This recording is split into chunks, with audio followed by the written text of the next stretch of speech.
की बात करती है। इन दोनों के बीच हमेशा सैंडविच बन जाती है मेरी, और मैं हमेशा आलू की तरह बीच में मसली जाती हूँ।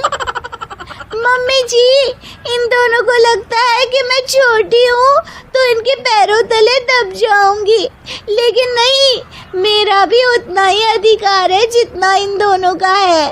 बढ़िया आई दोनों मेरी चुगली करने के लिए, मुझे क्या कम समझ रखा है। तीनों बहू एक दूसरे से बहस करने लगती है और सास दोबारा ये देखकर टेंशन में आ जाती है और सबसे कहती है, चुप हो जाओ, अब से तुम तीनों सारे काम एक साथ करोगी, आंख बंद करके एक दूसरे की बात सुनोगी। तुम तीनों इस बात को गांठ बांध लो, वरना अगली छुट्टियों में तुम्हारा अपना मायके जाना कैंसिल। सास की बातें सुनकर डर के मारे तीनों हामी भर देती हैं। जी मम्मी जी, मैं समझ गई। हाँ मम्मी जी, जैसा आप कहें, आप जो कहेंगी मैं वही करूंगी। तीनों बहू सास की बात को गांठ बांध लेती है और वादा करती है कि अब से सारे काम वो तीनों एक साथ मिलकर ही करेंगी। ये सब देखकर सास खुश हो जाती है और वहां से चली जाती है। नीचे जाकर वो देखती है कि घर में शर्मा जी आए हुए होते हैं। सास जोर से आवाज लगाकर कहती है, अरे बहू, जरा चाय बनाकर तो लाना, शर्मा जी आए हैं। सास की बात सुनकर तीनों बहू तुरंत किचन की ओर भागती है और चाय बनाना शुरू कर देती है।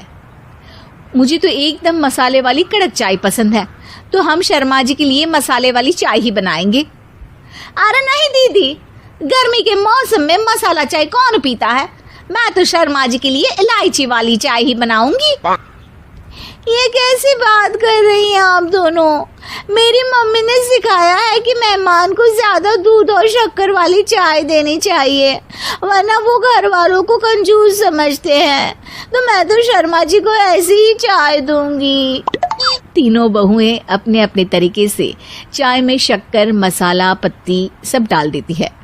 उबलने के बाद तीनों मिलकर चाय बाहर लेकर जाती है और शर्मा जी और सासू माँ को देती हैं। चाय पीने के बाद शर्मा जी सासू माँ को देखकर शर्मा जाते हैं और शर्मिंदा महसूस करते हैं कि आखिर उन्होंने चाय पीने के लिए हामी क्यों भरी। सासू माँ भी चाय पीना शुरू करती है और कहती हैं, अरे बहू, ये कैसी चाय बनाई है? चाय है या मीठे दूध की बासुंदी? हाँ, चाय अच्छी नहीं लगी क्या? कोई बात नहीं, हम पराठा बनाकर लाते हैं। चलो चलो अंदर। हाँ हाँ चलो। हाँ आती हूँ मैं भी। नहीं नहीं, मेरा पेट चाय ने ही चौपट कर दिया, वही काफी है। पराठे से पोपट नहीं करवाना, मैं तो चलता हूँ। शर्मा जी चुपचाप पतली गली से निकल जाते हैं। अगले दिन सास बहुओं से कहती है, अरे बहू, जाओ जाके ऊपर के गेस्ट हाउस की सफाई कर दो। कल हमारे यहाँ मेरे दूर के रिश्तेदार आने वाले हैं, तो पूरे कमरे को चमका देना, समझी? तीनों बहू सास की बात को मानकर ऊपर सफाई करने चली जाती हैं और तीनों कमरे की सफाई चालू कर देती है। बड़ी बहू मकड़ी के जाले साफ करती है, तो बीच वाली झाड़ू लगाना और छोटी वाली सर्फ डालकर जमीन धोना शुरू कर देती है। अरे दीदी, जिठानी जी, अभी मैंने पूरी फर्श धोई और आप फिर से धूल नीचे गिरा रही हैं। और मछली जिठानी जी, आप बिना झाड़ू की धूल यहाँ छटक रही हैं। अरे तीनों को साफ करना है, एक साथ सफाई करते हैं ना। अरे वही तो, हम साथ साथ हैं, घर साफ साफ है। तीनों बहू ऐसे ही काम में उलझ जाती है और 2 घंटे तक एक ही कमरे की सफाई करती रहती है। बहुत देर से अपनी बहुओं को ना देखने के कारण सास ऊपर कमरे में उन्हें देखने जाती है, लेकिन कमरे में घुसती ही वो गीली फर्श पर फिसलने के कारण नीचे गिर जाती है। ओरी मोरी मैया, हड्डी मरोड़ के रख दी। आए, मेरी तो कमर ही टूट गई रे। तीनों बहुएं सास को उठाती हैं और बिस्तर पर सुला देती है। अरे मेरे हाथ पैर दर्द कर रहे हैं, दबा दो, आराम मिलेगा। हाँ जी माँ जी। अरे जी माँ जी, जी माँ जी। और तीनों बहुएं एक साथ सास के हाथ को दबाना शुरू कर देती हैं। माँ की तो चीख ही निकल जाती है और नतीजा ये होता है कि सास के बचे हुए शरीर में भी दर्द उठ जाता है। हाय राम, ये क्या कर दिया तुम तीनों ने। अरे मेरी तो किस्मत ही फूटी है कि तुम जैसी बहुएं मुझे मिली। हे भगवान, पूरे शरीर में दर्द बढ़ गया है। अब तो पता नहीं कि चल भी पाऊंगी या नहीं। माफ करो, मुझे गलती हो गई मुझसे कि तुम तीनों को एक साथ काम करने के लिए बोला। सोचा था तीनों मिलके अच्छे से काम करेगी, लेकिन बड़े बुजुर्ग सही कहते थे कि 3 तिगाड़ा काम बिगाड़ा। तुम लोगों ने ये बात ना आज साबित करके दिखा दी। तुम तीनों को तो समझाना यानी मानो भैंस के आगे बीन बजाना है। तुम्हें अकेले अकेले काम करना है ना, तो अब से तुम अकेले ही अपना अपना काम करो। तीनों बहुएं वहां से जाने लगती है। अरे कहाँ जा रही हो? आप ही ने तो कहा कि अपना अपना काम करो, तो मुझे मुल्तानी मिट्टी लगानी है। अरे मुझे भी तो नेल पॉलिश लगानी है। मुझे ना मेहंदी लगानी है। सास अपना सर पीट लेती है और कहती है, अरे मुझे भी लगाना है कुछ। क्या माँ जी? क्या माँ जी? क्या माँ जी? तुम्हारे घर वालों को फोन तुम्हारी हरकतें बताने के लिए।